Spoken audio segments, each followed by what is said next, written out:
Good evening, everyone. Let's head over to Collectively Rewilding.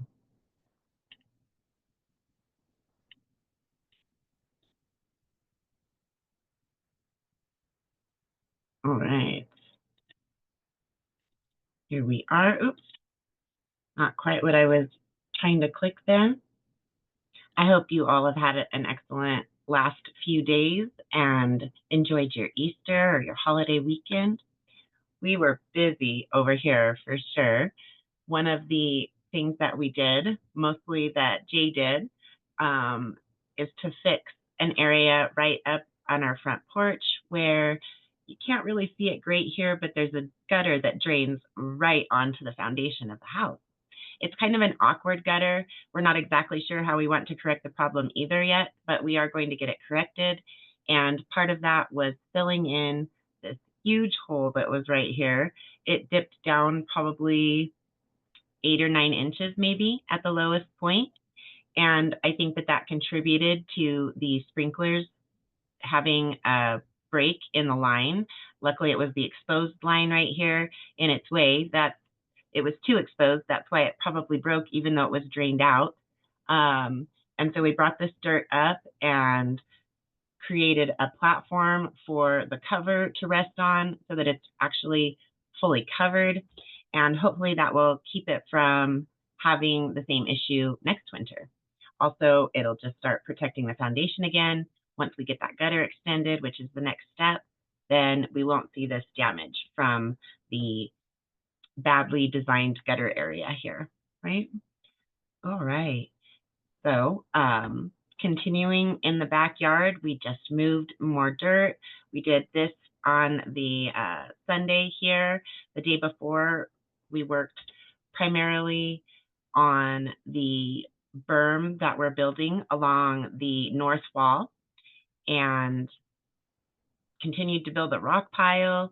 Jay built a step into the walkway area that's right before the smaller berm and swale. And he cut down 2 dead trees and a living tree that we don't want. We are having some disagreement between the tree expert in Lehigh and the resources that we're utilizing, I guess I should say. An app called Picture This has been very good overall when I've questioned it about a plant that I knew about. They want to call these aspen quaking aspen. They are definitely different than the aspen I grew up with in Colorado. They have almost like catkins and a strange green flower structure that at least I never saw when I was up in the mountains around the quaking aspen there. Perhaps I was just at the wrong season and I wasn't there quite early enough. They do keep the mountains shut off in Colorado, and these are a nice little stand out of their normal location. They normally would be higher up in a mountain area, right? So we'll keep playing with it, but we're definitely going to be wanting to get rid of those. So one of the 2 that are in the backyard that was small, just cut it down, chopped those all up and added them to the wood pile. And the area where he added in a nice little walkway is right about here. There was an almost completely dead willow that just hadn't been maintained and it had a lot of bad time periods that it had gone through. So we cut this down, or Jay cut this down, and there was some sort of other dead tree right here. We did leave the small dead tree that's in the middle. It wasn't small at some point, but we've cut quite a few branches off, and there'd already been quite a few that had been cut off over time. And we left this with just a little bit for birds to land on. They like dead trees. Probably won't land there a lot. There's a lot of animal activity in this area.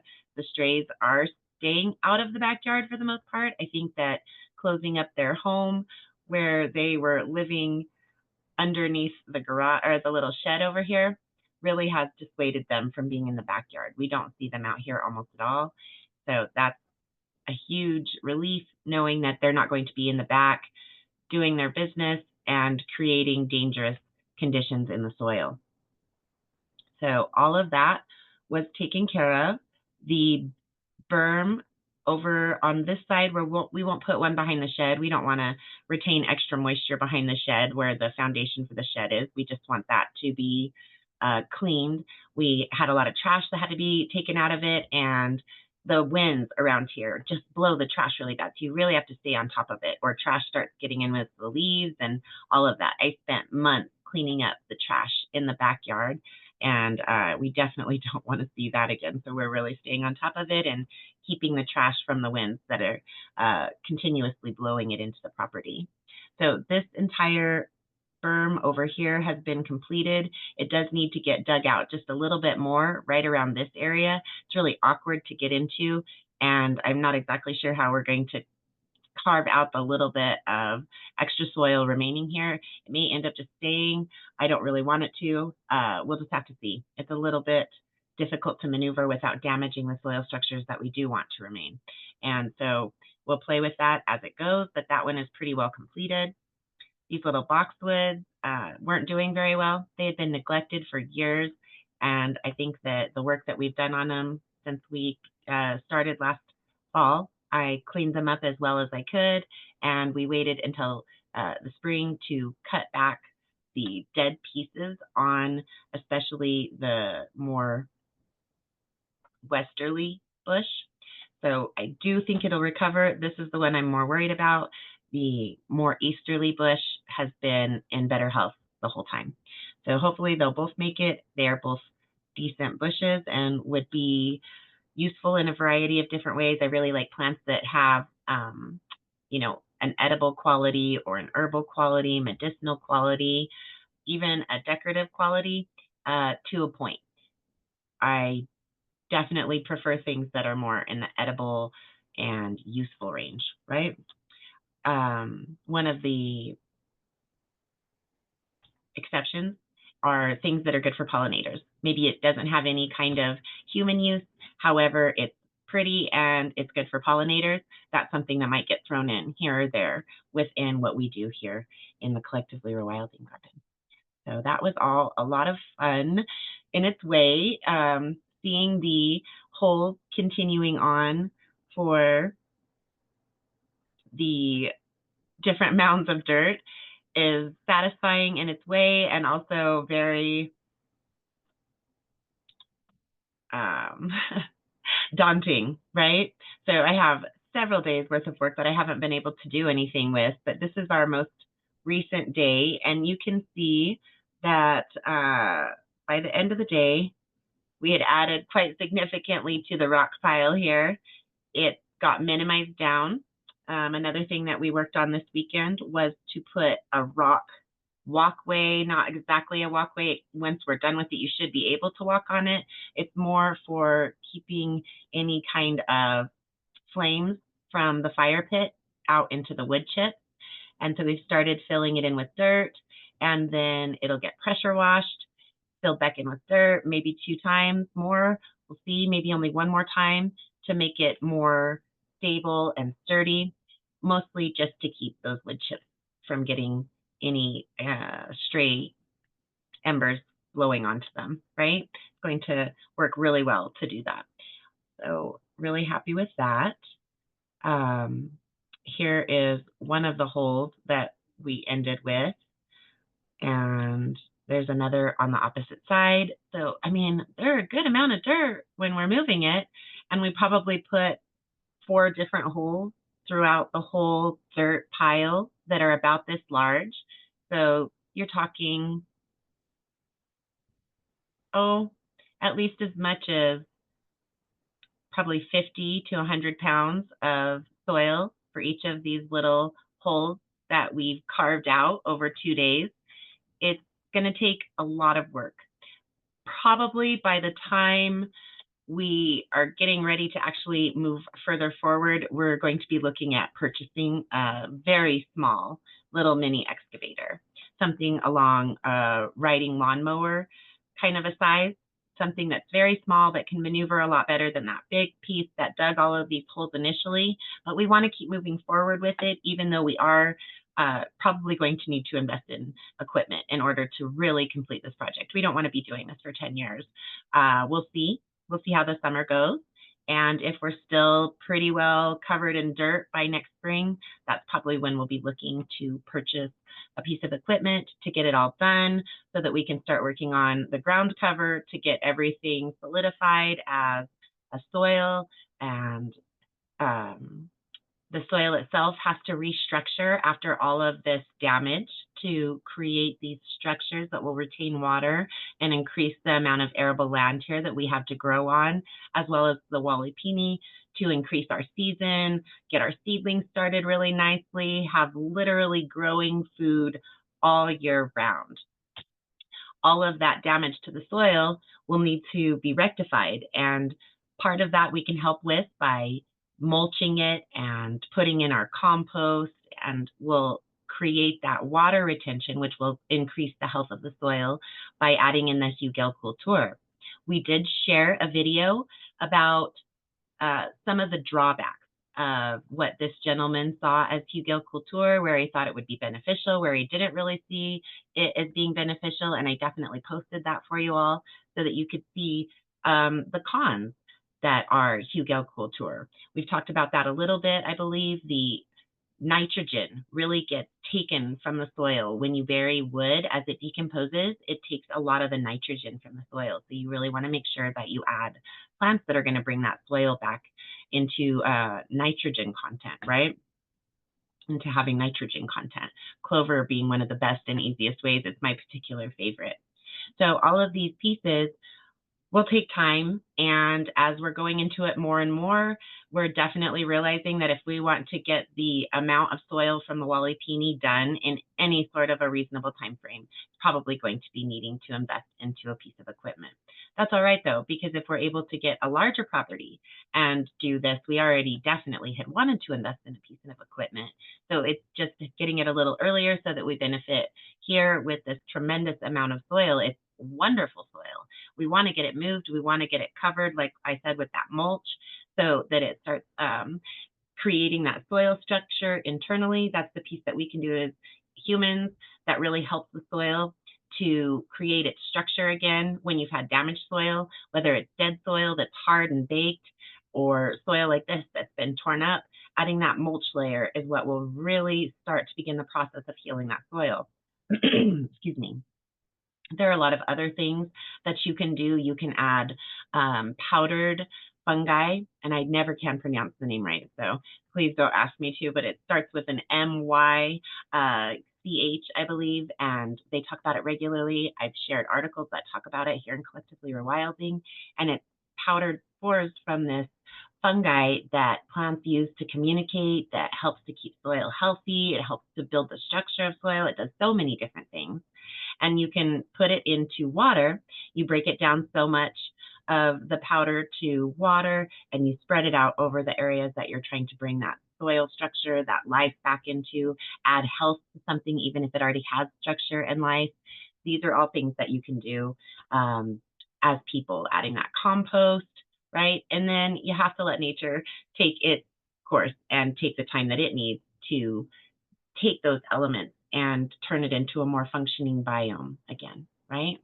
So it's a process no matter what, whether you're even leaving the soil structure as it is, but it's not healthy, up to doing something to this level, tearing all the soil up. Had we been doing this piecemeal, digging out the sunken garden and completing that, then digging out the berms and swales and perhaps the bund, because it's all kind of one continuous piece, we would already be done with those pieces. Having this much soil from the walipini is really the part that's going to slow us down. And that's going to be well worth it. However, again, we really don't want to waste more than 2 seasons at most on this project, because it's going to make everything better, but we can't do anything until it's completed. And it's also just unsightly. We don't want our neighbors to have to stare at it. We don't want to stare at it. It's bad for the soil to leave it exposed. There's so many pieces in wanting to accomplish this at a reasonable pace, right? So we will just keep going at it through this whole summer into the fall. Next spring, if there's still just a tremendous amount left, then we'll look into purchasing a very small mini excavator. All right. Really, really interesting dealing with all of it. I hate seeing the earthworms getting disturbed. I feel really bad. I don't want to kill the poor little guys, so I've probably saved like 30 earthworms. I hope it's saving them. They most of them have not been cut. Surprisingly, when you're digging up the soil, I have just my little baby shovel. It really helps me to maneuver in between all the rocks to just get it predominantly soiled to put into the bucket to move it. We got a new wheelbarrow, and that'll be great. One of the tires needs to get a little bit of work done on it. It was from my mother, Anita Giesler, and my father, who doesn't generally join us in here, but dug all of these wonderful pieces for us. They had a wheelbarrow that obviously hadn't been in use for a while because one of the wheels wasn't aired up, and that's not the traditional way my father keeps his tools, I promise you. So we were thinking about it. We were going to get a new tire, and then I'm like, well, let's just do fix-a-flat, right? You don't want to usually do fix-a-flat on your car because it'll void any warranty. It does damage to it, all these things. But if we can just keep using fix-a-flat until it just doesn't work anymore and keep the resource that is that tire going longer and also stretching out those dollars, right? And not have to buy a wheel for a little while, perhaps. We'll see. We'll see if it fixes the issue temporarily or not. However, when you're doing the close work that Jay was doing with the sprinklers, it didn't really need a wheelbarrow dumping all of that soil in there anyway. Also, working out the pathway where he carved in a little stair, kind of an area at the end of the berm, and I think I have a picture of it, but it's not just coming into my mind that I do. I'll definitely try to get some pictures of that for you. It's just a nice little step down into the berm so that you have a flat surface to walk across, and that'll hold that structure. And at this point, we may be able to bring a wheelbarrow through that area. We also have the lower area where the retaining wall is. And because of that mound of dirt, there's no way to get a wheelbarrow down into that area. So wheelbarrows have a lot of use. We'll get a lot more out of the newer wheelbarrow. We're going to use both of them until the other one falls apart. But having two of them going will just significantly speed up the process. Absolutely. Once we get everything the way it needs to be in order to utilize the wheelbarrows in the areas that we can. Most of the property, just not back along that north wall. There's just no way for us to get a wheelbarrow practically back there in order to move that back area of soil. So we've decided we're going to start attacking it after we get the berm itself filled along the back north wall. Where we're going to use that soil that's just right there next to it, work smarter, not harder. Let's move the dirt closer to the areas first before moving it further away. And we'll complete that back base for the berm there. That's just really to, yes, retain some of the water, also to put that sprinkler line in, and not with a swale, just one berm the whole way along. Will still retain extra water and provide extra arable land. And with it being at the very base of our slope, it really will catch a decent amount when we get these just pouring down rains and the water just runs down the slopes in any direction where there's a hill. It will catch a tremendous amount of water.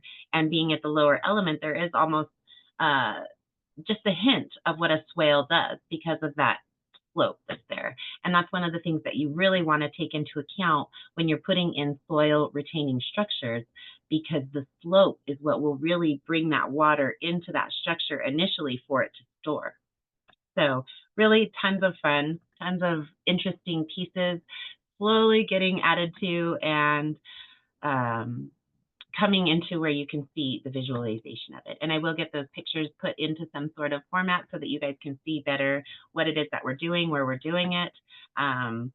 Even though those swale and berms, the full swale and berm system right here and the bund would be actually quite easy to complete, they are so overwhelmed by the mound of dirt that's right here. We really have to go ahead and move that dirt before we can even fully move in to the swales and the berms.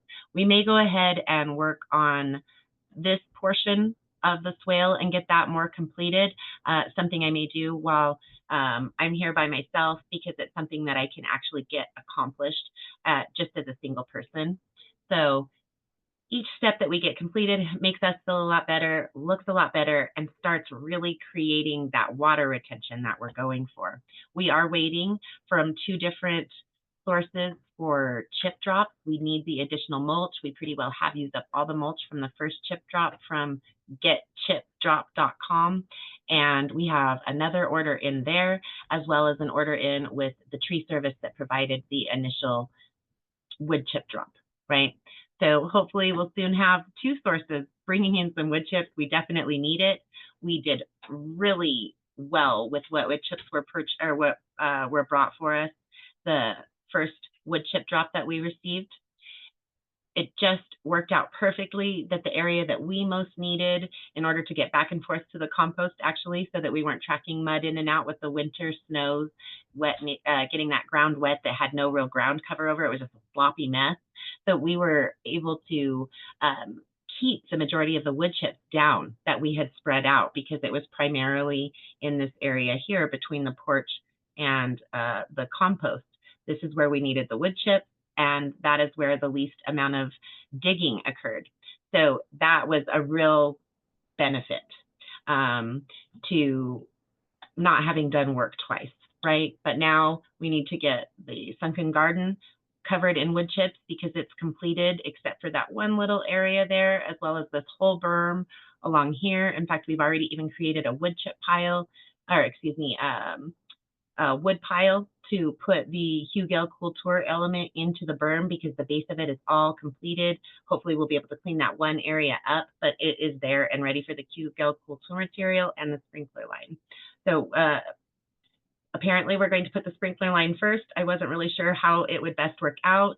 I'm thinking that we'll lay the sprinkler line and then push a little bit of dirt over it so that it has some cushioning, and then we'll place the Hugel Kultur material, and then we'll place the last topping of soil mixed in with some with CR's mix, some with Mills mix. Excuse me, not a ton. I really need these structures to have that strong soil structure so that they don't crumble in on themselves. But I'm going to mix in just a little bit to increase the water retention and add a little bit of nutrition to really good topsoil, actually.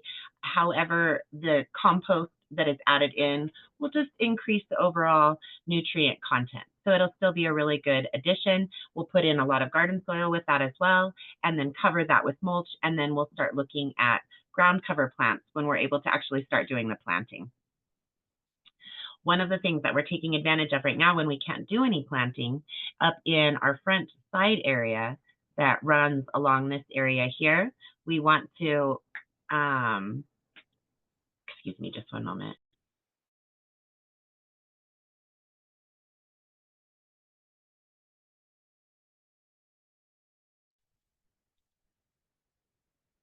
Sorry about that, everybody. All right, so in this front side yard here, that's already completely covered with mulch, we'll add that soil and all of that, but there's a lot of weeds. We weren't able to actually deal with the weeds properly before we got that first wood chip drop. So we just smothered them as best we can. Well, we're not going to plant anything there this year. It's actually not going to be our focus when we do actually get to start planting. We'll probably throw some wildflowers out there when we're ready to do the backyard planting, just to, again, get that soil structure really well established, create some visual beauty, create areas for the pollinators and all of the different bugs, both good and bad. Everybody talks about the good bugs. And you don't want a predominance of bad bugs, certainly, but bugs have a balance as well, right? Good and bad bugs, as we see them, have places within nature. We shouldn't focus too much on the ideology of whether they're good or bad, and more of a healthy structure overall. And how do we keep our plants safe from those that are considered pests, you know, tomato hornworm, things like that? How do we do protection with that?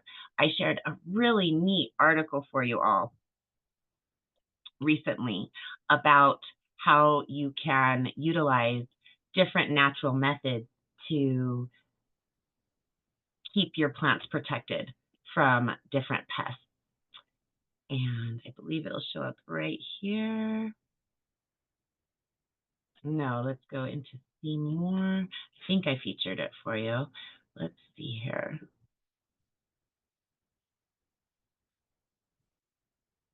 Yes. Okay.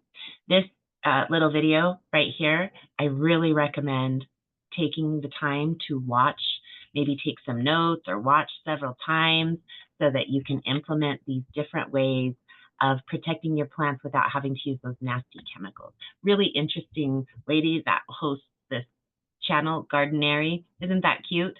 I've shared a few pieces from her. We're going to start featuring her content because I really like the way that she thinks, the way that she talks about what she's doing, why she's doing what she's doing, and I'll let you all tear through that. I've already shared some of her material that talks about those types of things. Really, really interesting thought process, and it actually complements my own very well, but it is different, and I love that. I also, of course, share the opposite view. I really want each of you to be able to make your best decisions for what you want to accomplish. So she is very complementary to my own thought process, and she's further along. And I think that's really good as well for those two pieces to be there. Callie Kim, I think she's great. I do love her work. She's not as complimentary. She has kind of a different way of thinking.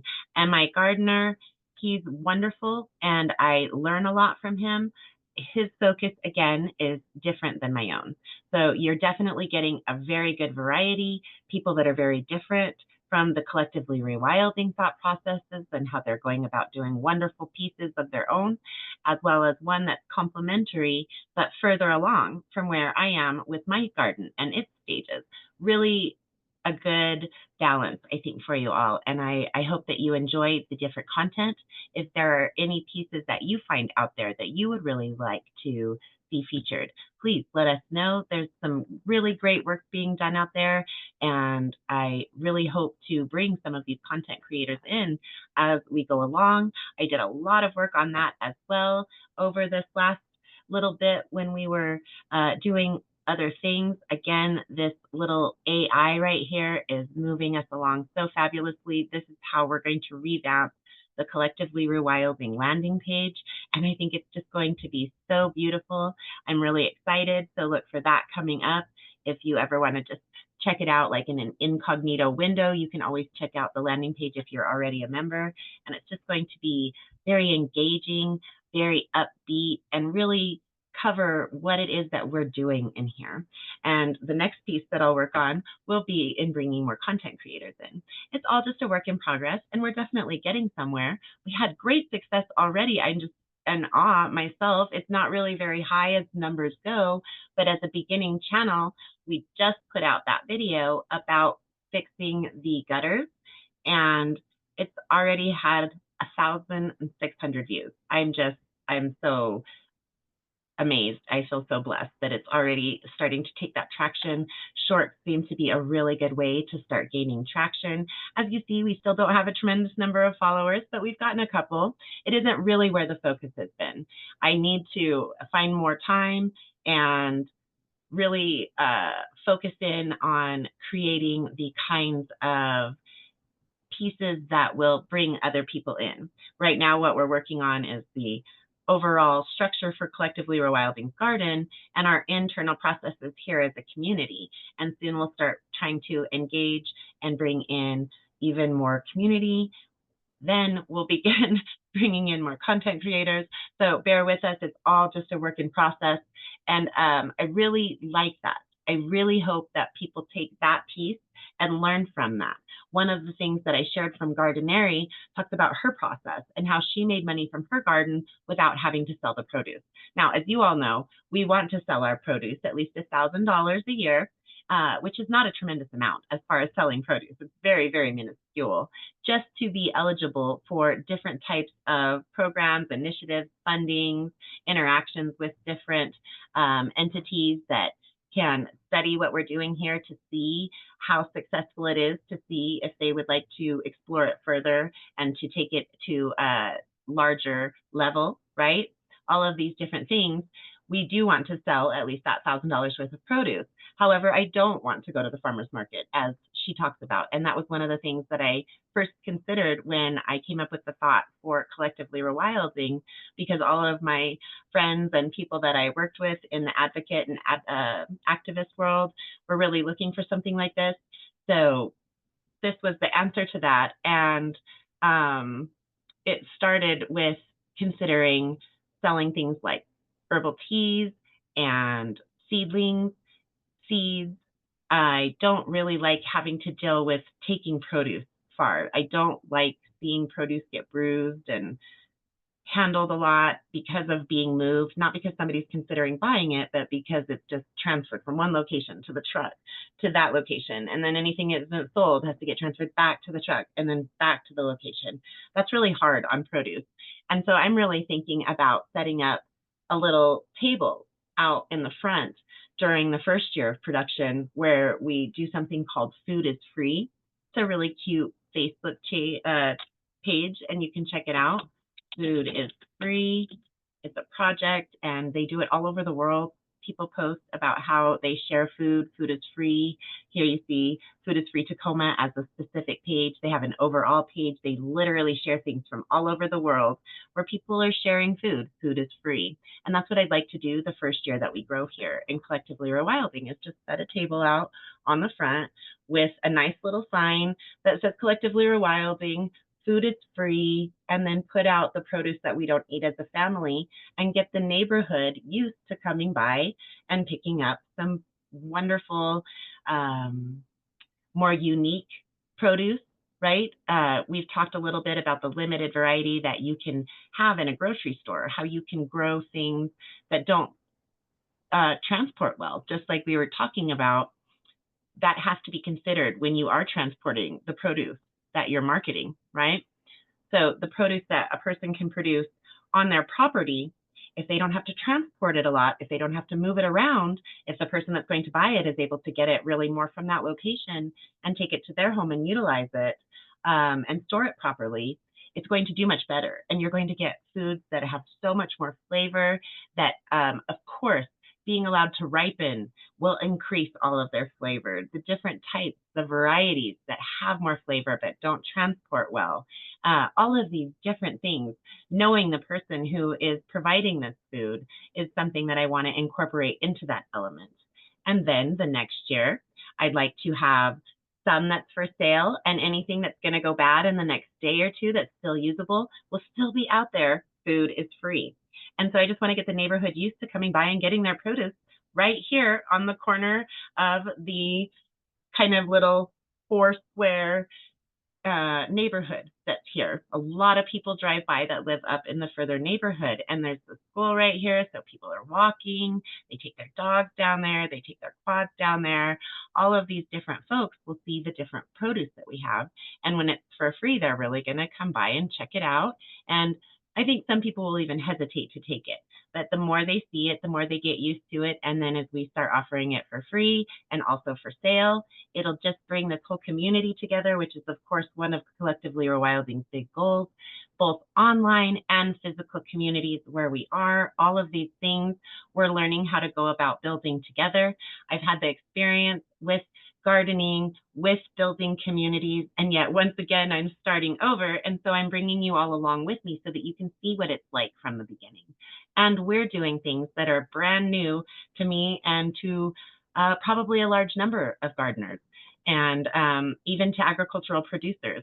So it's a really fun time in the environmental and agricultural world. I believe there's so much going on out there. There's so many different people that are concerned with where we move forward. I think it's kind of breached both the main political ideologies in our country. While there's still contention there, I think that there is a desire to see solutions no matter which perspective you're coming from. And I've kind of always said that. And I think that Collectively Rewilding is a place where we can all meet and all get together and not really worry about those political and religious ideologies, because behind all of them, they're all looking for health, for community, and a part of that is having a healthy environment. So we're really all looking for the same thing, and we can really start building that together here.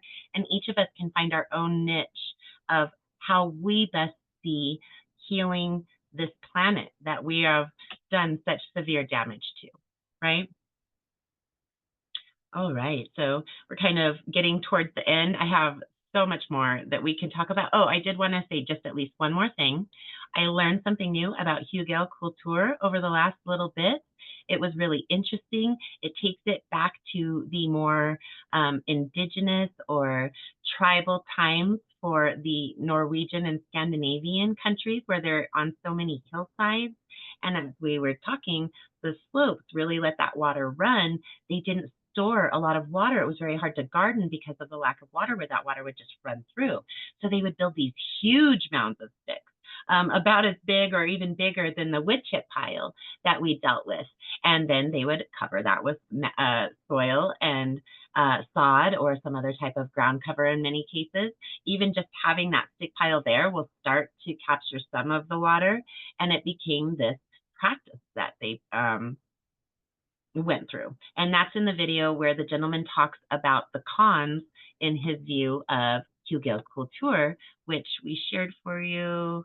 Let's see. Here we go. Let's just look. It was in sustainable organic soil regeneration. And this is the truth about Hugel culture and filling raised beds with do. So I encourage you to go by and listen to what this gentleman thinks about it. It was very interesting. This is where he talked about the history of it and really, really neat little discussion that he had going on.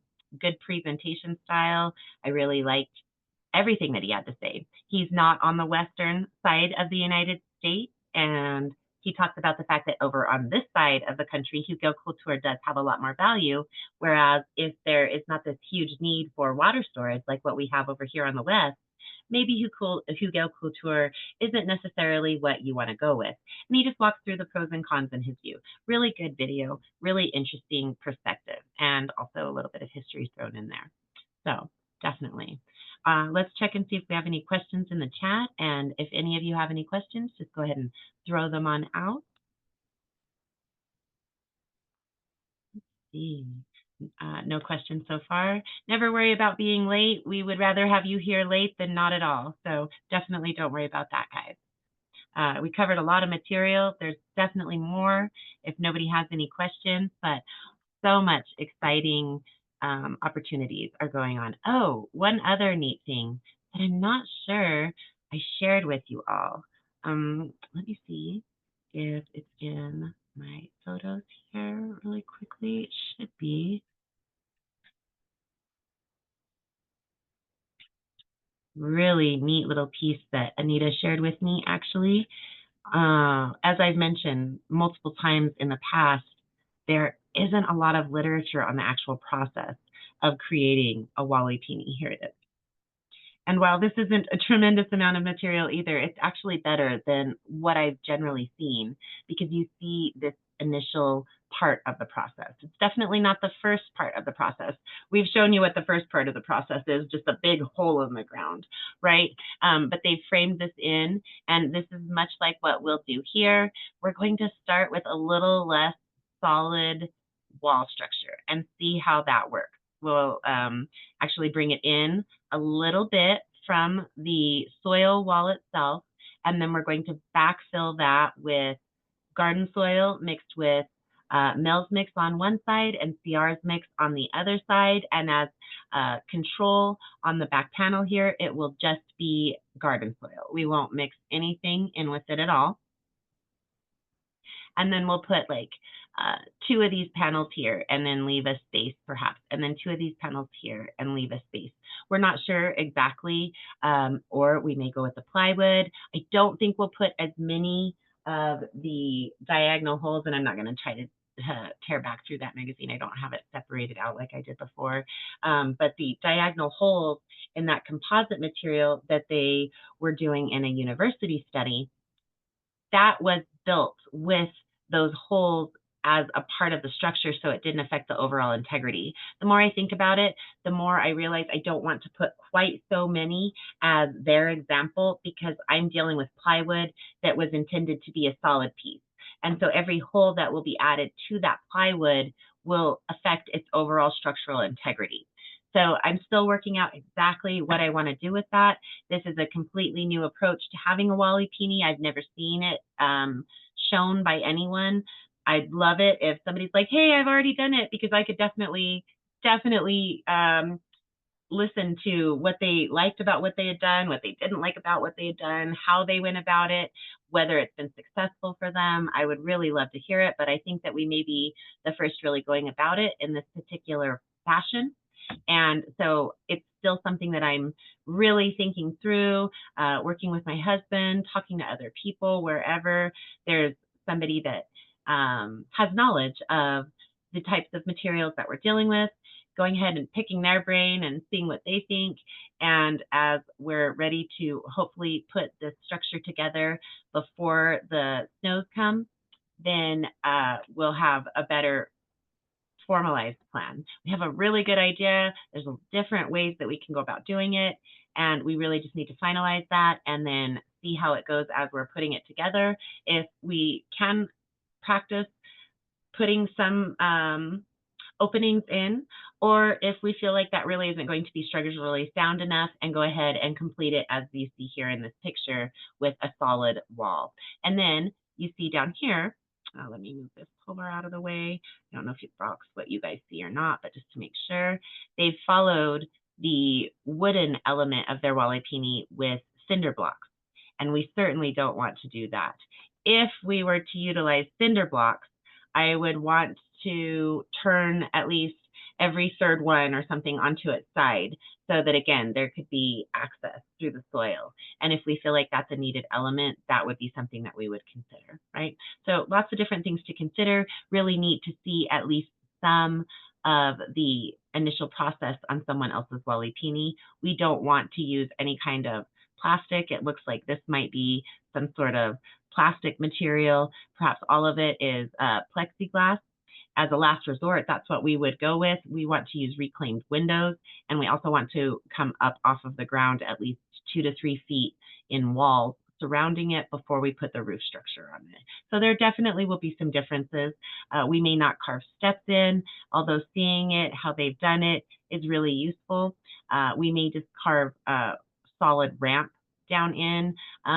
There's some pros and cons to each way, and you got to be ready for the fact that there's also going to be water that will come down when I'm storing it, and all these other structures that are being put in. The water that comes in is also going to come in to that area there. So you have to be aware of that and be ready to accommodate that. Okay. I wonder why. Oh, duh. Okay. No questions in the chat or anything. All right. So no questions about any of that. I shared through a whole lot of information at you all pretty quickly there. Benny has a question in the chat, Sabrina. Oh, it just appeared as I said something, right? All right, let's check that out there.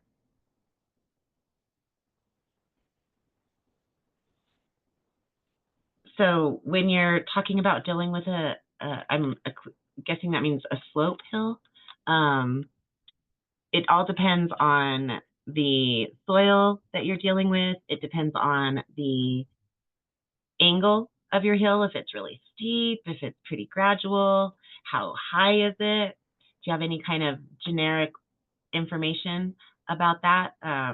Let's see, in Massachusetts, like what's the general composition of your soil? And is it a steep or a gradual hill? And is it a high hill? It's a little steep. Are you having any kind of erosion with it? Is it pretty solid? Is the soil pretty healthy with ground cover on it?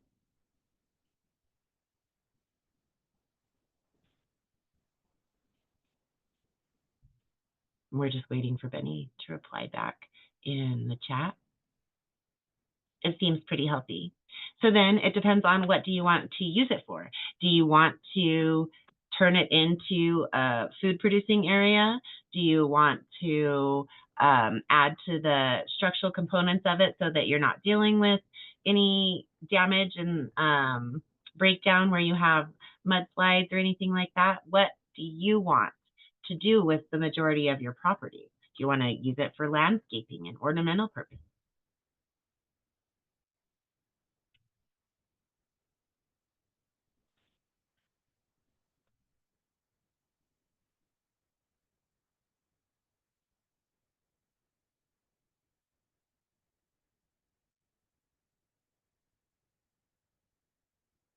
Oh, no, I'm putting you in the spotlight and you're not sure maybe.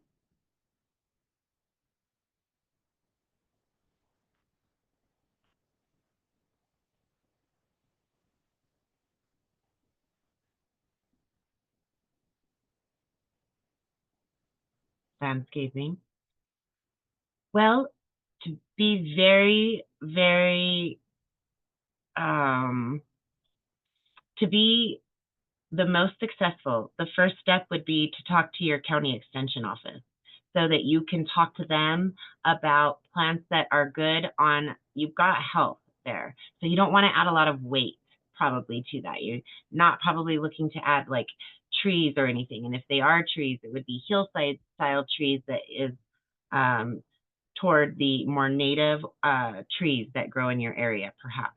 And the people that know your soil the best and that you don't have to pay to talk to are going to be at your local county extension office. So let's go and find your local county extension office.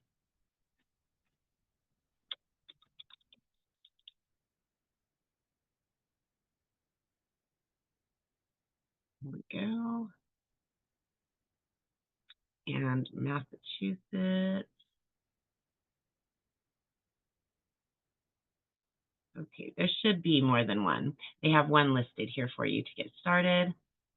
Extension in your community. Okay, so Western, Central, Northeastern, Southeastern, Cape, and Islands. Which is appropriate for you, Betty?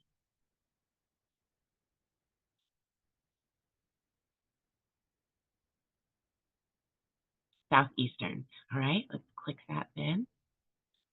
And I believe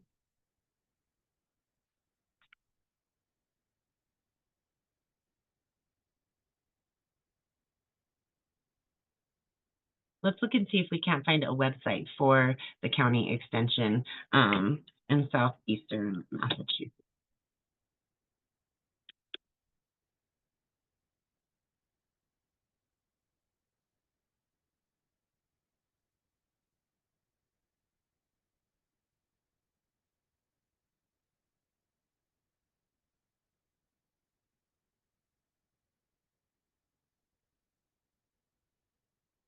Hmm.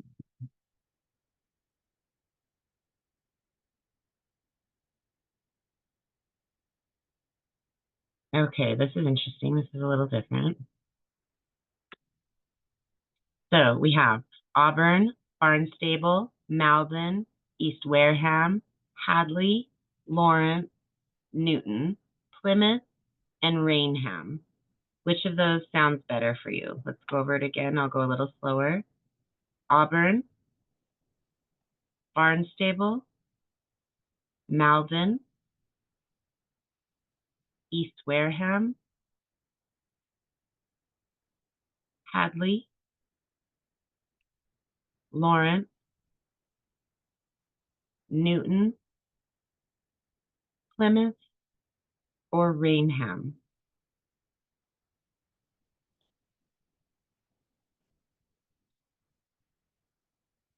And if you're not sure, we can just copy this entire list.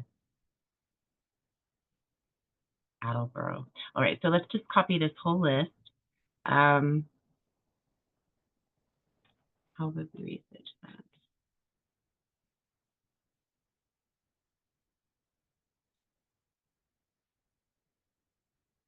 Okay, let's do this. Whoa, that's not what I want to do. Okay. Copy each of these.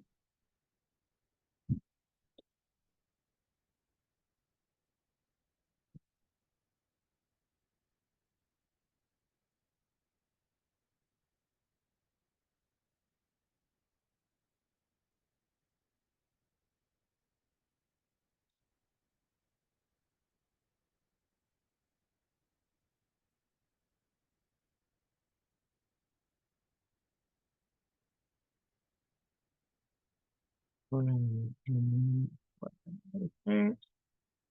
And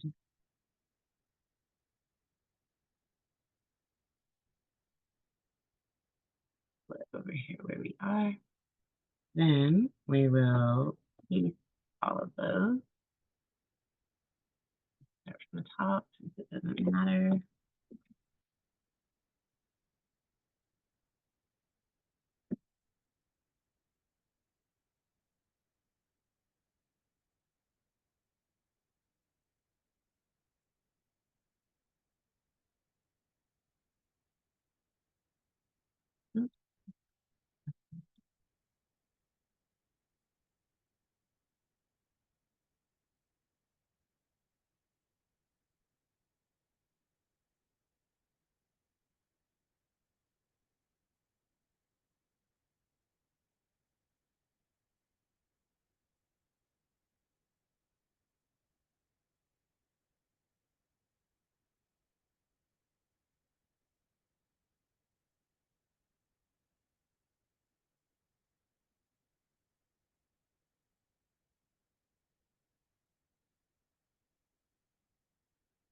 All right, let's see if this will work.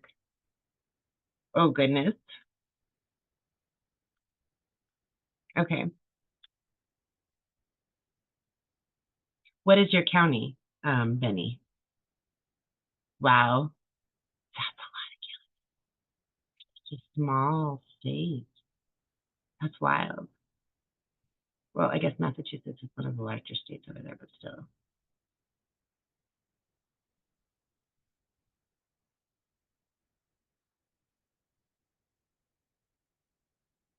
Oh, there we go. Bristol. Okay. And you said it's southeastern. That's going to make it easier to find. Oh, there's so there's okay. I see now. All right, and so let's look at our list of names.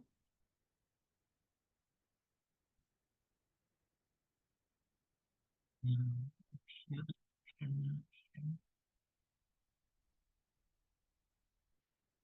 Menden, that one of those that I saw in here. And Malden. Okay, no.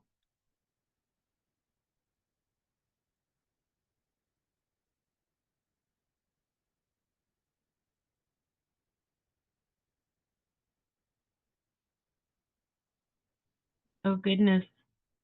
Doesn't look like they're very close to you there.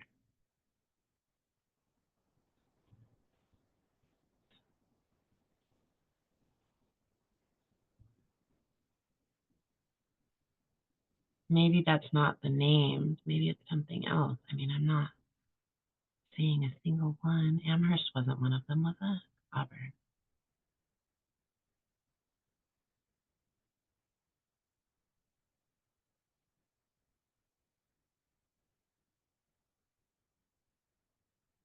Okay, so it's got to be something other than that. Okay, so that's what they're. These are just towns. Interesting. Okay, so I can't get it better than this list, unfortunately. However, you should be able to call any of these and get an answer as to which one would be your closest location. And I'm sorry that we were able to get it closer. Perhaps if I had spent more time on the East Coast, I would have been a little bit better there. Not great on an answer, and I do apologize for that, Benny.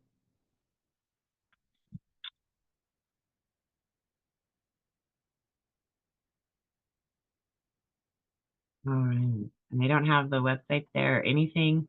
So I would just call any of them, maybe just these first couple of them, and see which of these offices would be most knowledgeable about your area there. All right.